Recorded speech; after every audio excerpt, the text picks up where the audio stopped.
Number ৫, Tathagata একটি তামার তার আয়তাকারে বেঁকিয়ে যার দৈর্ঘ্য ১৮ সেমি এবং প্রস্থ ১৫ সেমি। আমি এই তামার তারটি বেঁকিয়ে বৃত্ত তৈরি করলাম। হিসাব করে এই বৃত্তাকার তামার তারটির ব্যাসার্ধের দৈর্ঘ্য লিখি। এখানে বলছে তামার তার আয়তাকারে বেঁকিয়ে যার দৈর্ঘ্য ১৮ সেমি এবং প্রস্থ ১৫ সেমি। আমি একটা উদাহরণ দিয়ে বুঝিয়ে দিচ্ছি।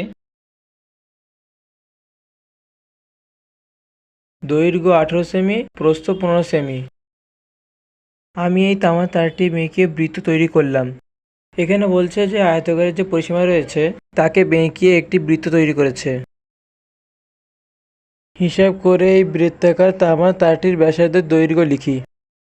এখানে যে বৃত্তটা যে আঁকা হয়েছে তার ব্যাসার্ধ আমাদের বের করতে হবে। প্রথমে আমাদের এই আয়তকারের পরিসীমা আমাদের বের করতে হবে, কারণ এই আয়তকারটি বেঁকিয়ে বৃত্তটি আঁকা হয়েছে। আয়তকারের মান যত হবে বৃত্তেরও মান ঠিক ততই হবে।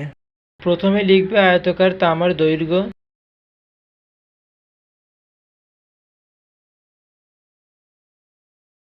আঠেরো সেমি। আয়তকার তামার প্রস্থ ১৫ সেমি। আয়তকার তামার পরিসীমা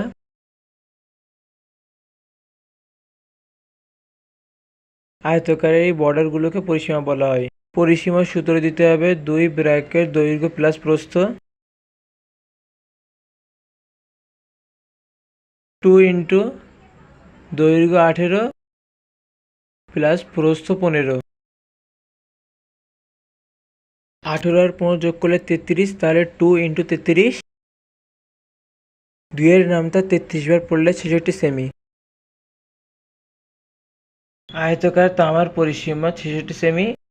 এই আয়তকারটি ৬৬ সেমি হলে বৃত্তের পরিধিও ৬৬ সেমি হবে। এখানে লিখবে বৃত্তের পরিধি ৬৬ সেমি।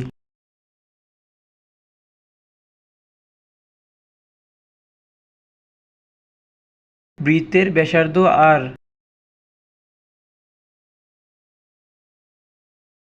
প্রশ্নানুসারে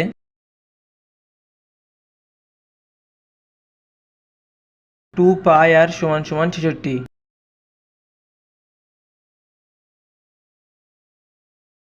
2 ইন্টু পায়ের মান 22/7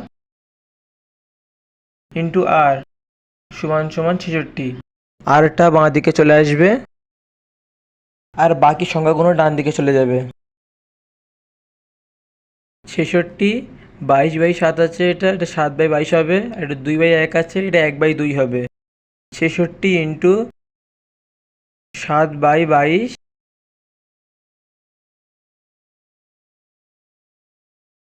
1/2। 22 কে 22 কেটে যাবে, 22-এর নামটা 3 বার পড়লে ৬৬। উপরে আছে 3 গুণ 7 গুণ 1 আর নিচে শুধু 2 আছে, তাহলে 21/2 লিখবে। 2 এর নামটা 10 বার পড়লে 20। 21 থেকে 20 বাদ গেলে 1, দশমিক বসিয়ে শূন্য বসাবো। 2 এর নামটা 5 বার পড়লে 10। আর এর মান 10.5 সেমি। অতএব তামার তারটির ব্যাসার্ধ 10.5 সেমি।